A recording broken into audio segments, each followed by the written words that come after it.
Hey, what is up guys, it's AC Nerf Shop. Today we are going to do a tutorial on an AT2K, it's rear loading, cool stuff like that. But I want to talk for a minute first about our channel. Basically, we just got a partnership with a partnering network, so shortly you should be seeing the whole thumbnail stuff and the cool banner and all that. We will be working on that whenever they allow us to do that. But we also have been looking at our channel and realized we haven't really been gaining subs at all. We're actually losing them on some days, and then people like Drac are gaining like 100 a day. So we looked at it and we were like, well, what are we doing wrong? So we decided we're not doing enough tutorials, right? You agree with me? Not enough tutorials. And we decided that to make more tutorials, we can't do the kind of tutorials where we show every little aspect, and you probably don't even want to watch every little aspect. So we're going to try and make our tutorials more like Drac and the other nerfers, not copying them, but you know, we'll say we're going to do something, we'll cut, and then we'll do it, and then we'll show you what we've done, and then we'll move on. So they'll be quicker, and it will allow us to upload a lot more tutorials and a lot less other random videos that we upload, because we have nothing else to upload. So this will be the first attempt at that. So if you have any suggestions on how we can make our tutorials better, we will try and fit a lot of information into a small space, and we will not show everything as I said, but we will show it later. So that is our idea. It should give us more tutorials, and I assume tutorials are what you want to see. So comment on any ideas you have, and we'll get started with this. Alright, normally we would not bore you with unscrewing the gun, but the AT2K is a little special in that you're going to have to deal with this piece right here. This red piece has to come off before the gun will come apart. Whether you want to force your gun apart and break it, or actually try and get it off the right way, that's up to you. So we'll do that. Alright, so as I said, there were two ways to do this, the clean way and the messy way. We chose the messy way. We basically took the shell, we just pried it open like this, tried not to break anything else, and we're able to get it out from that little red piece. So now we need to figure out what we're doing to the inside. Okay, so for now we're going to ignore the turret because that is the bulk of the work. What we're going to do right now is plug the pump right here. We're going to add some glue to the back so the trigger pull is shorter and easier. And we're going to remove the goo gauge up here and add new tubing to go straight into the tank. Alright, we're back. Basically, as I said we were going to do, well, that is what we did. So we attached this tubing here and to the back there, taking out the goo gauge, which tells you how much you pumped it, which is not that important. We did the Bic pen mod right here, which is you take a Bic pen, there it is, and you cut it about a ½ inch, and then you stick it over there because we did not have any hot glue to do that trigger mod. And the last thing we did was plug the pump, which is not that hard. We will be putting this back in. That's the piece that goes right about here, and we'll be doing that when we get other things finished. So now it is time to work on the turret. The first step here is to remove this back piece right here. And we'll show you when we're done with that because that is kind of a big, challenging step. Okay, once you have pulled the turret apart, it should look like this, exploded. You should have these three pieces. You will need the spring and the orange cap and this base plate. So the next step we have to do, this is the next step, right, is we need to take off these 4 barrels. And that is a pain. It is probably the hardest part of this mod. There are a couple ways to do it, and none of them are 100% guaranteed to work. But what we're going to do, I think, is we're going to boil it in water until it gets hot, but not hot enough to melt the plastic, and we're just going to try and pry these orange barrels off. They should come off right at that little line you can see. So that's the idea. We'll come back when we have gotten the 4 barrels removed. It has probably been at least an hour since we made that last recording. We finally got the barrel, or the turret, done to how it should look when you're done. We basically took a drill press and we drilled 9/16 holes, that's the size you need, into the back and the front. And if you don't have a drill press, honestly it's going to be a pain, but it is, I guess, possible. But it should look like this when you're done. It'll take you forever, but if you get it done, you'll have an awesome gun. One note is this piece right here, this metal piece, was in here. You're going to want to take it out. It'll make it a lot easier to do all this. So we just put the whole thing in a vise like this, and then we twisted it, and the metal piece came right out. So the next step here is to take PETG barrels. We're going to stick them in through the front till they come out the back and are flush with this back plate, and then we're going to fill in all the spaces around them, like right here, here, here, and here. We're going to fill those in with epoxy putty, and that should hold them tight and create some sort of a seal. Awesome. We are now done with the turret, which is probably, as I said, the hardest part of the mod. Actually, it without a doubt is. We basically have the back here filled in with epoxy putty. We've put this metal rod back in. It's nice and flush, very, very smooth. And on the front we have a Venom 213 barrel spacer, very well cut, well made thing that will keep the barrels in a straight line. So you are done with the turret. You can put that aside till you finished with the other parts of the gun. So when I said you were done with the turret, you weren't actually done with the entire turret, you were just done with that front part with the barrels. The next step here, which we have already gone ahead and done, is if you see this back piece right here, this is a unmodified turret, at least in this rear part. There's only one hole in the back, and that's where the tank air comes out.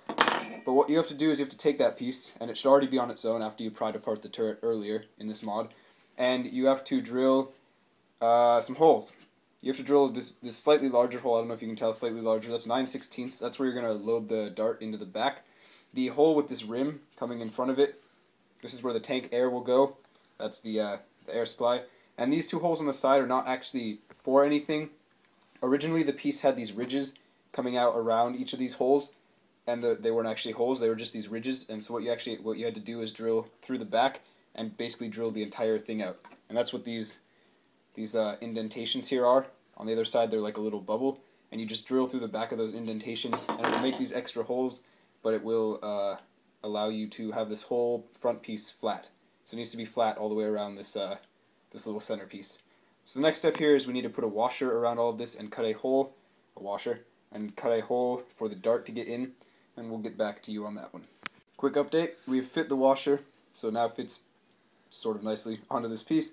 We are going to super glue it on and then cut the holes for the air supply and the dart. So we've finished the base of the turret, I guess. Basically, the bottom hole here, this is where the air tank is going to go. The air is going to be released. You want let me get up close. You want that circle of washer there to be completely flush, and you want it to be a full circle, not like here where we cut off the top and bottom, because that is going to create the seal with the tank for maximum shooting power. The top one can be a little bit messier, because that's where the dart's going. It would be a lot harder too to make that a full circle, so you can cut the washer there. You just need to be able to fit a dart through that hole. But again, the bottom hole needs to be a full circle, and it needs to be tight and flush so that you have a good seal. Once you've put these rear pieces back on, just by forcing them on and then pushing them, you are done with the turret. If you followed this mod so far, you're on the home stretch. You're done with the turret. That's one of the hardest parts. Now we just need to work on the shell so we can make it a true rear loading gun. One last note on the turret. What we're going to do is take a little bit of 9/16 brass. We're going to stick it in here into the back, the dart slot, and we're going to cut it sort of in halfish. It's going to make like a sled basically to slide the dart in on. This is an optional step. We're just going to do it to make the gun a little bit better. So that's enough for the turret for now. The last thing, or one of the last things we need to do before we're done with the gun and we can put it together, is to cut the rear loading hole, which is basically going to be a slot right about where this Nerf logo is that we'll cut out with a Dremel, and it'll allow you to slip the dart in the side there. So you will see what that looks like in a minute. So we have, for most intents and purposes, finished the gun. We added our slide. That is this brass piece right here. The lighting makes it a little hard to see. Basically, you can stick the dart in that, and then it just slides right in instead of having to finger it in there. Pardon my sexual pun. That wasn't a pun, was it? Anyways, so that is the insides of this gun. We've cut the nice hole and all that. The last thing we need to do really quickly here is a quick amount of JB welding on this, and we'll show you the gun all ready to go when we're done with that. Awesome, the gun is now done. If you followed our instructions, you have a beastly AT2K. Two little things we did here, though, that we did not talk about before, is we put goop around the seal between the tank and the turret, and then we put JB weld between the tank and the vinyl tubing over here, and the pump and the vinyl tubing in the back. So we're going to put this together now and see what it can do.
So that was it shooting for you.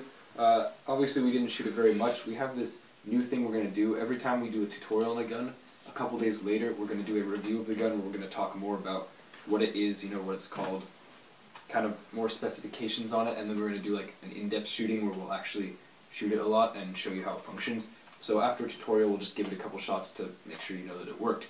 So that is the first first video with this new style of review that we're doing. If you liked it, give us a comment, and if you have any suggestions, leave a comment so we know how to make these even better, because I think this is what you guys want to see, is this kind of review. And the last thing is, I know we've tried this before and it hasn't gone over well, but if we could add music in the background, like assuming we got the levels right, volume, would you guys want music in the background just to add more to the video, or would you prefer we just sit there and talk instead?